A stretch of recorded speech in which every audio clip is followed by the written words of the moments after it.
Na verdade, eu queria voltar numa outra parada que acabou ficando pra trás, que a gente foi indo, que eu queria entender um pouco mais sobre aquele lance da rede de modo padrão. Rede de modo padrão. Essa rede de modo padrão tem a ver com o lance da gente entrar no automático. Não necessariamente, porque, por exemplo, olha só, eu tô falando agora, tô falando praticamente no automático, certo? Por que que eu tô falando no automático? Porque eu não preciso pensar nas palavras, em como que eu tenho que mexer a língua. É um padrão de comportamento que está no automático. Quando a gente fala de rede de funcionamento padrão, de DMN, você está falando de uma hora que você não está fazendo nada. Tá. Certo? Tá, é outra história, outra parada. Isso, você não tá fazendo, você tá ali viajando, né? Se eu tô aqui fazendo nada e toco o meu telefone, imediatamente sair da rede de modo padrão, certo? Então, o que que acontece na rede de modo padrão é que às vezes pode ser que um comportamento automatizado te induza a ela. Vou te dar um exemplo.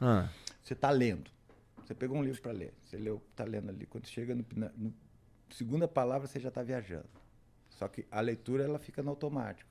Você chega no final... Não lembra de porra nenhuma. Do que você leu. Certo? Você ficou viajando. Não prestou atenção no que você estava... Então, assim, o automatismo é uma coisa. Eu chamo de formação de esquema. Certo? A rede de modo padrão, ela existe. De uma forma geral. Ela não tem uma relação... direta com as condições patológicas, mas ela está aumentada nessas condições patológicas. Então ela existe, é uma coisa que você... Imagina um caçador-coletor, né? O caçador-coletor, uma parte do dia dele não vai ter nada para fazer, ele vai ficar ali, ó, parado, sentado, economizando energia, talvez fique riscando a areia do chão. Então, essa rede, de certa forma, é uma rede que mantém uma atividade basal do cérebro, porque o cérebro precisa estar ativo, os neurônios precisam estar ativos, certo? Para funcionarem direito. Só que ela desvincula com o ambiente externo, né? E mantém, é como se você tivesse, não sei se a metáfora vai ser boa, mas é como se o cérebro estivesse no ponto morto. É mais ou menos isso. Ele não está com um objetivo que direciona o comportamento. E assim, existem, por exemplo, quando você falou do lance do fazer as coisas no automático e tal, que a gente meio que não tá... eu não tô ali. Eu tô meio que... Tá no automático, rapaz. Porque assim, foi assim que eu me senti. Dirigindo daqui até em casa, quando eu... Caralho, tô em casa. Que doideira. Eu escuto uns caras falar sobre um tal de mindfulness. Isso. Sabe que porra é essa? Sim. Então, essa prática, não sei nem se é uma prática, se chama assim. É uma prática. O mindfulness, ele tá... A ideia dele é brigar com o nosso modo automático? Isso. Exato, cara. Exatamente. Por isso que é tão eficaz para depressão e para insônia. Porque o mindfulness... Por isso que naquela hora eu tava com isso na cabeça, por isso que eu te perguntei se o automático é ruim. Legal, bom demais. Mas o Igor tá sacando a construção do cérebro aqui. Mas no mindfulness você não tá no modo padrão. Não tá. Não, no mindfulness não. Não pra caralho, você inclusive, sai né? dele. Você é guiado, a sua atenção é guiada para alguns lugares. Só para quem não sabe o que é, mindfulness é uma meditação guiada. Então tem uma, por exemplo, que eu inclusive faço mindfulness. Eu tenho uma comunidade com alunos que eu ensino neurociência e comportamento. Eu tenho uma aula lá que eu ensinei a fazer mindfulness porque, cara, me ajuda demais quando eu tô um pouco ansioso e não consigo dormir. E você bota um fone de ouvido e tem uma pessoa guiando a sua atenção. Então, por exemplo, a nossa atenção, Igor, ela é negociável. Eu posso falar assim pra você, cara, joga a sua atenção agora pra planta do seu pé tocando o chão. Você não estava prestando atenção nisso antes. Essa informação nem existia para você. Não existia para você. A sua camisa tocando o seu corpo. Agora você percebeu ela, mas antes você não estava percebendo porque o seu tálamo, uma região do cérebro, estava inibindo que essa informação chegasse no córtex sensorial. Agora que eu avisei, o seu córtex pré-frontal desbloqueou o tálamo e permitiu que essa informação subisse. Quando você vai fazer mindfulness, alguém está guiando o seu processo atencional. E, cara, isso é muito bom pra reduzir ansiedade, velho. Porque dá pra você ficar num estado mindfulness ao longo do dia? Ou isso precisa de um momento separado? Cara, meditadores experientes conseguem fazer mindfulness em horas que não estão programadas para ser... Por exemplo, um meditador experiente consegue fazer mindfulness lavando a louça. Isso. O cara começa a prestar atenção na textura do prato, da temperatura da água. A ideia do Mindfulness é que você esteja aqui e agora. Você não esteja nem no passado, nem no futuro. Você presta atenção na água, pô, olha a textura do prato, o peso do prato, a espuma, a temperatura. E, cara, quando você tá aqui e agora, você não tá ansioso. A meditação que eu faço para dormir, ela é um rastreio do corpo. Então tem horas que a pessoa me manda ali no ouvido, que eu fico ouvindo, ou deixo o celular no lado tocando, ela manda eu prestar atenção no meu tornozelo. Preste atenção dentro do seu tornozelo, imagine o ligamento. Cara, quando você tá prestando atenção no seu tornozelo, você não fica ansioso prestando atenção no seu tornozelo, tá ligado?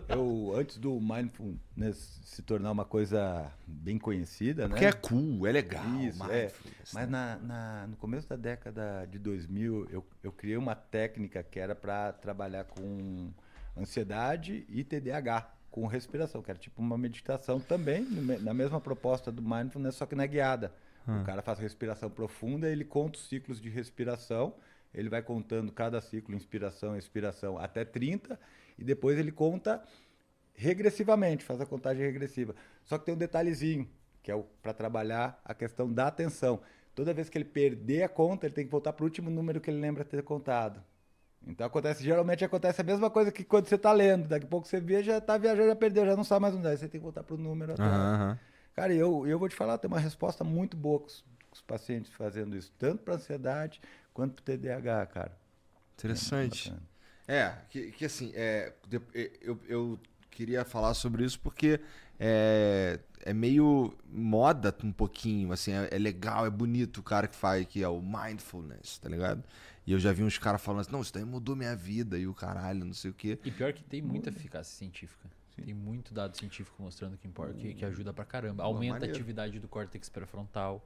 Você pega um grupo e submete ao Mindfulness e um grupo não, o grupo do Mindfulness tem uma resposta de pré-frontal aumentada em média durante o dia, melhora a capacidade atencional, porque a nossa atenção é como se fosse um músculo.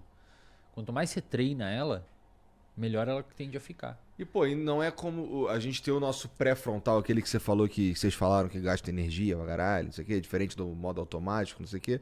Gastar energia pra caralho em 2022 não é exatamente um problema pra muitas pessoas, né? Então, foda-se. Ele estar bastante ativo, no fim das contas, é bom. É bom. É bom. Né? O córtex pré-frontal bastante ativo é o que permite a gente ser civilizado, cara. É o que a gente tenta fazer na terapia. Tem um caso na neurociência famoso chamado Phineas Gage, que era um operário da ferrovia. Que ele foi explodir com dinamite lá em 1800 e pouco. Um cara que entrou um caô na cabeça dele? Ele passou por aqui, passou pelo olho e saiu por aqui. Arrebentou o pré-frontal dele. Na verdade, o cara ficou vivo, foi pro hospital de carroça lúcido. Isso mostra que se essa lesão é no tronco cerebral, ele morre na hora. Porque ali estão os centros de respiração, batimento cardíaco, etc. O pré-frontal ele não é importante pra gente viver. Eu posso arrancar o seu pré-frontal e você fica vivo. Só que você fica com muita pouca capacidade de viver em sociedade. Então esse cara aí, por exemplo, ele começou a ter comportamentos impulsivos, ficou agressivo, agarrava as pessoas na rua. É tipo uma pessoa mega bêbada, sempre. Mais ou menos isso. Tá. Você perde a funcionalidade de uma região que é importante que outros animais não têm tão desenvolvida. Tipo um cachorro, um gato. Vira um bicho mesmo, né? Você vira um pouco mais animalesco, mais instintivo.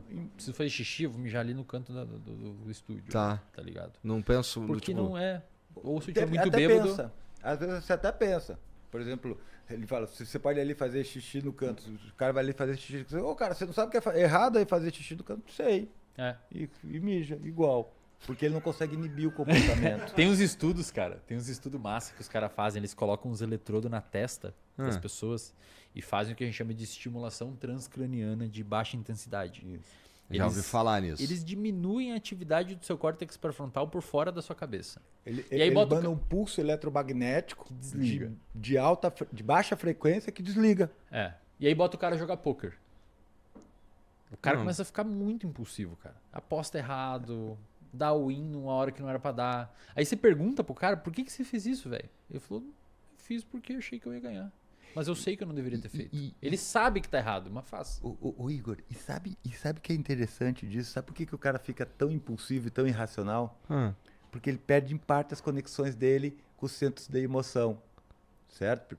perde o contato com as emoções. Então ele não recebe as informações emocionais e isso impede ele de tomar decisões racionais.